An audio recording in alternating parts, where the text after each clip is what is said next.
Assalamu alaikum wa rahmatullahi wa barakatuh, my dear friends. Allah bless you all. Okay, let's resume Al-Fatiha. Alhamdulillahi Rabbil Alameen. Ar-Rahman Ar-Rahim. Maliki Yawmiddin. Iyyaka na'budu. Ihdina as-sirata al-mustaqim. Sirata alladhina an'amta alayhim. بسم الله الرحمن الرحيم الحمد لله رب العالمين اللهم صل على سيدنا محمد صلاة تفرحه وتسعده وترضيه واجزه بها عنا ما هو أهله يا أرحم الراحمين اللهم زدنا ولا تنقصنا وأكرمنا ولا تهنا وأعطنا ولا تحرمنا وآثرنا ولا تؤثر علينا وأرضنا وارض عنا يا أكرم الأكرمين. So, Alhamdulillah, we last looked at the brothers of Sayyidina Yusuf alayhi salatu wasalam. He's met them, he's honored them, and he said, if you want any future grain, you must bring this brother to me that you've described. This brother who he's aware of, and in their eyes he's only aware of him because they've told him we have this brother and we have a father, and the brothers stayed back at home with the father. So obviously it was a justified request with there being a famine. And food has to be rationed. You can't just go around giving extra portions of food to people, lest they sell it. And then if more people do it, and they could start selling that food to people at a higher price, which would harm the poor and harm people in general. So he said, bring your brother. They go back to Sayyidina Yaqub alayhi salatu wasalam, and they said, send the youngest one with us and we'll look after him. What do you think his response was? And yes, Sayyidina Yaqub is an intelligent man. He saw the merits of what they were saying. He did see, what they were suggesting, and that there is some truth in there.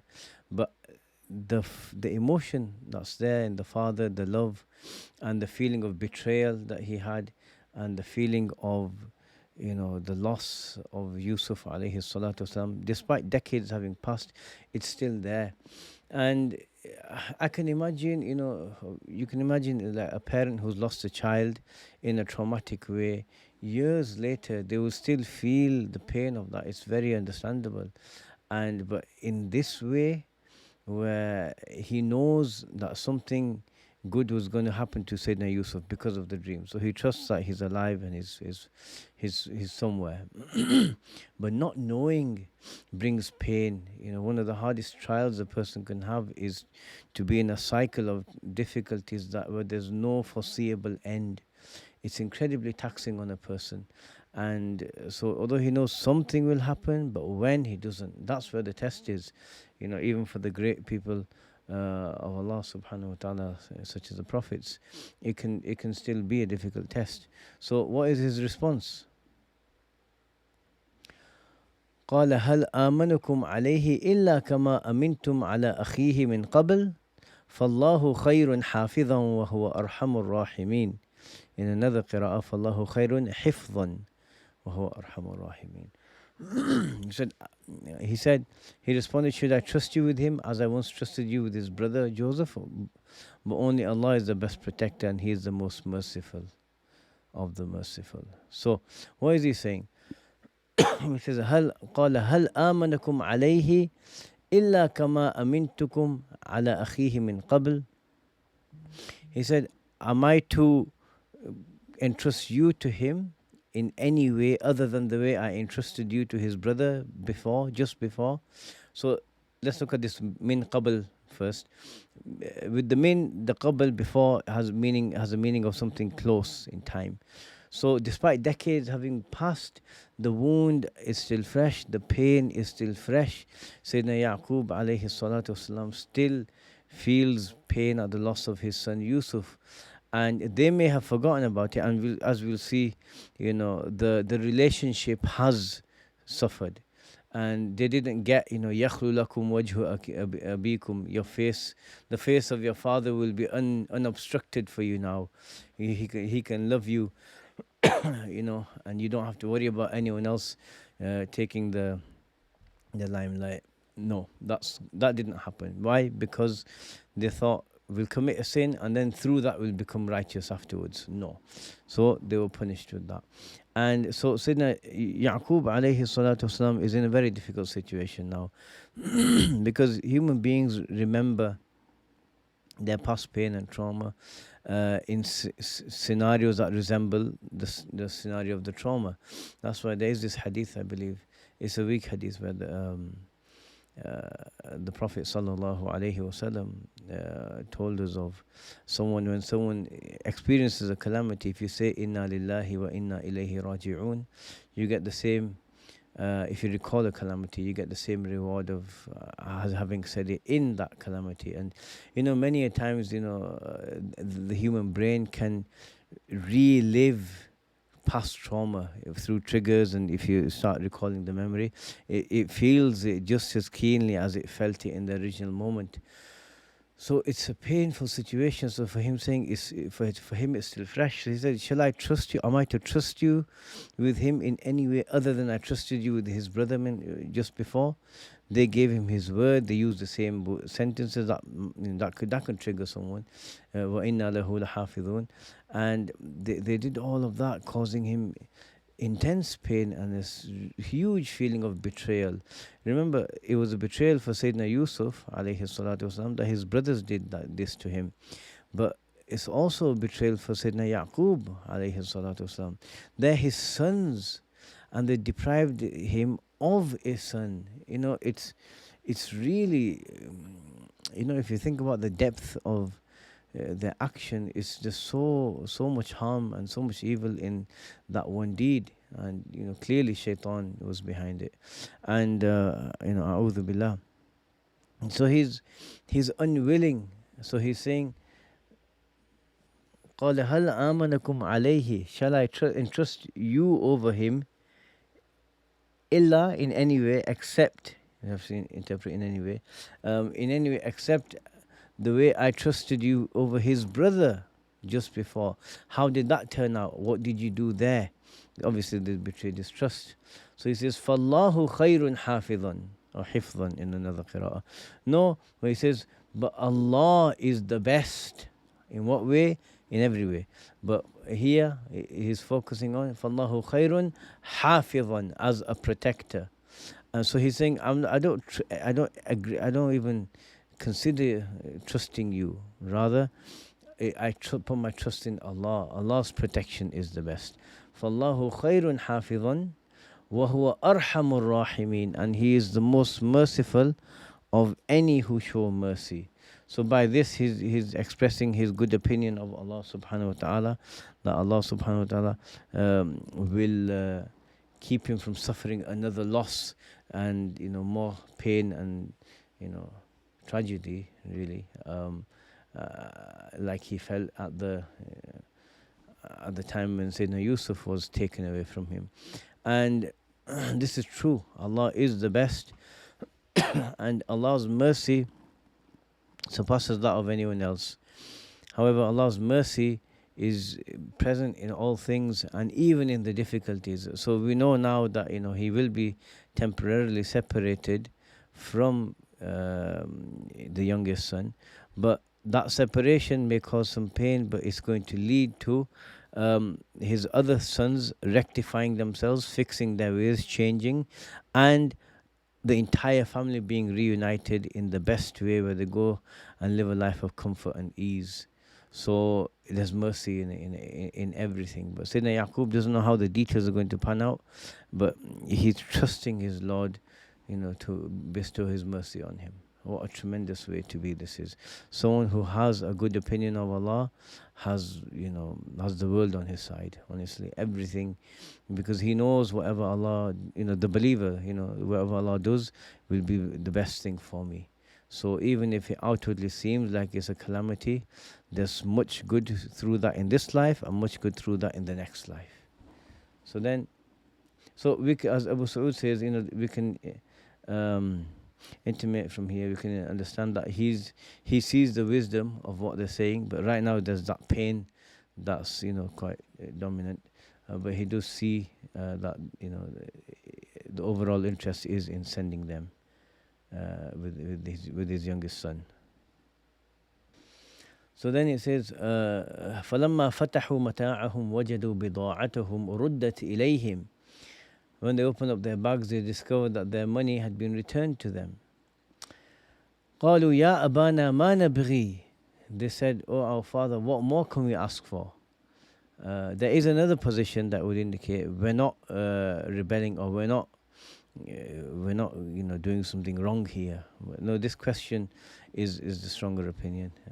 What more can we ask for? هذه بضاعتنا ردت إلينا. This is our money fully returned to us.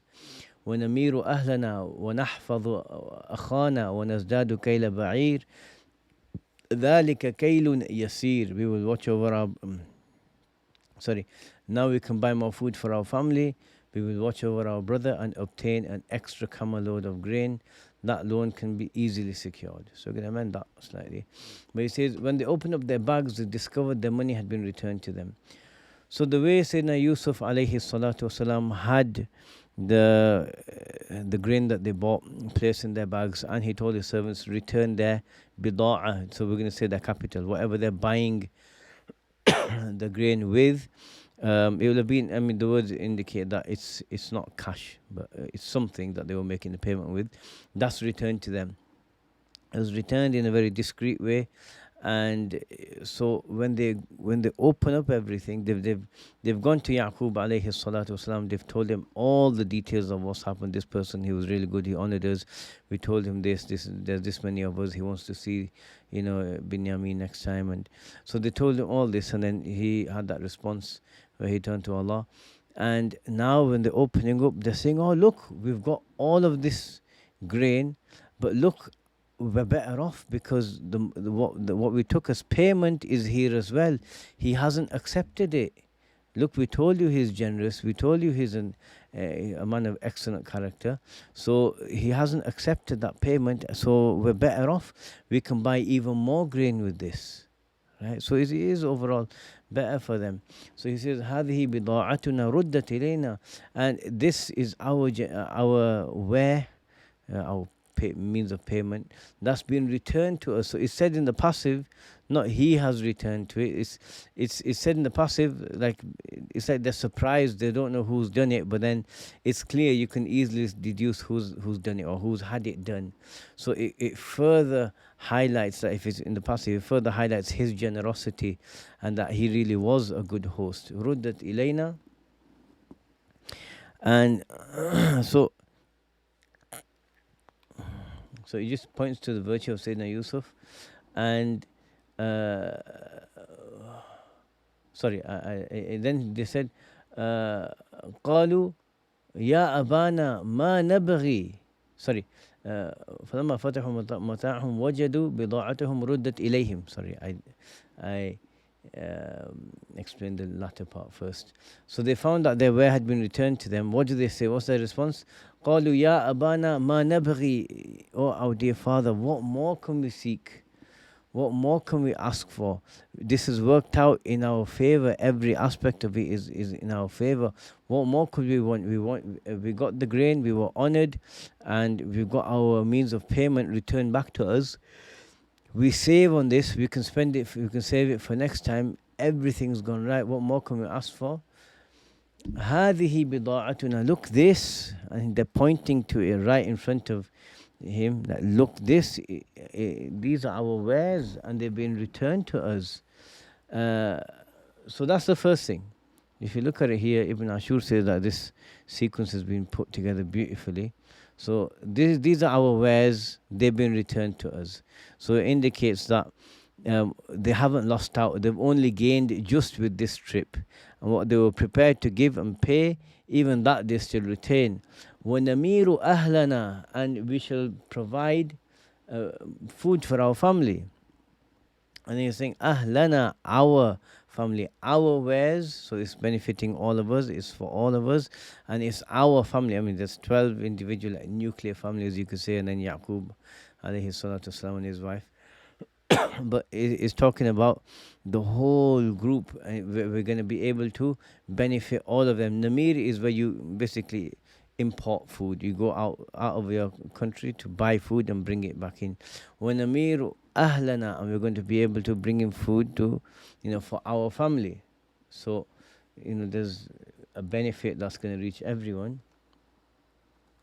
وَنَحْفَظُ أَخَانَا, and on top of that, we will vigilantly protect our brother, the present tense, so that we're always going to be with him. They're going to look after him. They're not going to be negligent. They're going to be on a constant vigil, and constantly watching over him and making sure nothing happens. So the entire family will benefit. They'll put all their interest in, all their attention into protecting Binyamin, and وَنَزْدَادُ كَيْلَ بَعِيرٍ, and we will also increase the measure of another camel, right?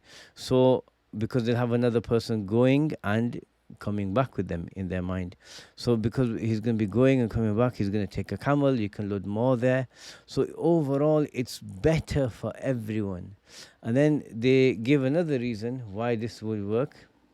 So the reason they've given so far is that the man's good, he's trustworthy, he's generous, and we can see that because of the way he's treated them. He's returned their way back to them, and they're going to benefit their entire family, and they're going to be able to watch over their brother and increase the amount of grain that they bring back. ذَلِكَ كَيْلٌ يَسِيرٌ. So although he's translated it as that load can be easily secured, it's actually better translated as that is a small amount of grain. Kail literally means something that is, here in this situation, it means something that's been measured. So like measured in volume, right? And so they're saying that we'll get all these benefits and we'll get to bring more grain back. This grain is insufficient. This grain is too small. There's not enough of it to feed us all. So they've really convinced Sayyidina Yaqub. But here it's not really their wordplay or their tactics or anything like this. Sayyidina Yaqub sees the need, and he sees the need for grain. He sees the need for him to allow Binyamin to go with them, because it's not like with Yusuf where there was clear animosity from them towards Yusuf alayhi salatu wasalam, and there was a need though then for him to send Yusuf, but he trusted them and he sent Yusuf. But this time there is a need, and it's impacting everyone, and there's a clear tangible benefit in sending the youngest son, and a clear benefit, a clear tangible harm in him not sending him. So that's what he agrees to do. Plus they provide some strong arguments. So he says, قال لن أرسله معكم حتى تؤتوني موثقا من الله لتأتونني به إلا أن يحاط بكم.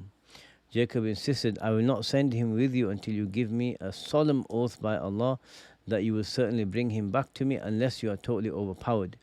فلما آتوه موثقهم قال الله على ما نقول وكيل. So after he had given him their oaths, he concluded, Allah is a witness to what we have said. So he says, قال لن أرسله معكم. He said, I will not allow him to go, even if Binyamin wants to go. And Ursila Arsal, it seems like maybe Binyamin also saw the benefit of going. So he said, Lan ursilahu ma'akum. I certainly will not send him. He may have seen, look, if I go, we can bring back more, it'll benefit everyone. Clearly, his relationship with the rest of the brothers isn't going to have been great either. After what they did to Yusuf alayhi salatu wasalam. So he said, I will certainly not send him with you. Right, lan ursilahu ma'akum illa, right, unless what? Hatta, right until. So the very last moment, until you do this, I won't send him with you. Tu'tuni mawthiqan min Allah. That you give me tu'tun from ita, and he's even chosen the word which Allah chose the word here, the word that expresses a large amount being given, as opposed to a'ta, which is it's a small amount being given. Yeah, a'ta is a small amount being given, ata large amount. So it's as though even the words have to be, great and significant. Hatta tu'tuni mawthiqan. He didn't say thiqatan or wa'adan or anything like that. So mawthiq, masdar mimi, so means the ultimate form of something, you could say. And from the word mawthiq, wathiqa, to be completely at ease because of your trust in someone or something. So, a wathiq is someone who has complete trust. So a mawthiq is a pledge so strong, so solemn, and so deep. And you mentioned the name of Allah, and sometimes people, incur punishments on themselves if they don't hold fast to the conditions of this pledge. So he wants a true solemn oath and promise to them, from them to Allah, knowing that such a promise has consequences, and he doesn't want the consequences to occur for them, but he just wants them to be honest and sincere and genuine in this pledge that they make, so that it will make them think 100 times before they even entertain the thought of another betrayal to Sayyidina Yaqub alayhi salatu wasalam. Hatta tu'tuni mawthiqan, and then he says minallahi, from Allah. Right, they get this. It's like it's as though they've gone to Allah, metaphorically. It's as though they've requested from Allah a mawthiq, something that will put great trust in the heart of Yaqub, and then they take it and they give it to him. That's how, you can almost understand the words like that. And so a real strong pledge from Allah, that's corroborated by Allah, with Allah being mentioned in it, that they're going to bring Binyamin back, illa an yuhata bikum, unless you are surrounded. And being surrounded in a fight, in a battle, in a war zone, it means death, because you can only attack those who are in your field of view. But that's how realistic fights and battles are. Like, if you attack one person, other people are going to jump in and attack at the same time. And it's only like in games where people fight you one on one. So it's like, the hawta is when a person's surrounded from all sides. You attack someone to your right, the person on the left is going to hit you. You attack someone ahead, or you defend from ahead, the person behind is going to attack you. It's really an impossible situation. So the only situation where he would accept it is a life and death situation for them, where they weren't able to save him, right? And it's a real solemn thing he's asking, and so they agree. لَتَأْتُنَّنِي, really strong wording there as well, min Allah. لَتَأْتُنَّنِي بِهِ, that you will certainly, without any shadow of doubt, with the utmost of your ability, that you're going to bring him back to me. إِلَّا أَن يُحَاطَ بِكُمْ, unless you're completely surrounded and you're completely overtaken, defeated. فَلَمَّا آتَوْهُ مَوْثِقَهُمْ, and when they did give him this pledge, the type he was asking, قَالَ اللَّهُ عَلَى مَا نَقُولُ وَكِيلٌ, he said, Allah subhanahu wa ta'ala is a witness over what we are saying. Allah subhanahu wa ta'ala has sees this, and Allah is watching what we're doing. So whatever we're doing, whatever we're saying, Allah is watching it. So know that there are consequences in this life or on the Day of Judgment, or both. There are consequences to what you're doing now. Bear that in mind, and don't break it, don't contravene it. So Allah protect us. What a tremendous firstly, his good opinion of Allah is just tremendous. But also this whole situation, the way Allah's made it happen, and how these people come back into the lives of Sayyidina Yusuf at this point, and how it's going to proceed from here, it's just amazing. Let's stop here and we'll continue, inshallah ta'ala. Okay, Allah bless you all. Assalamu alaikum wa rahmatullahi wa barakatuh.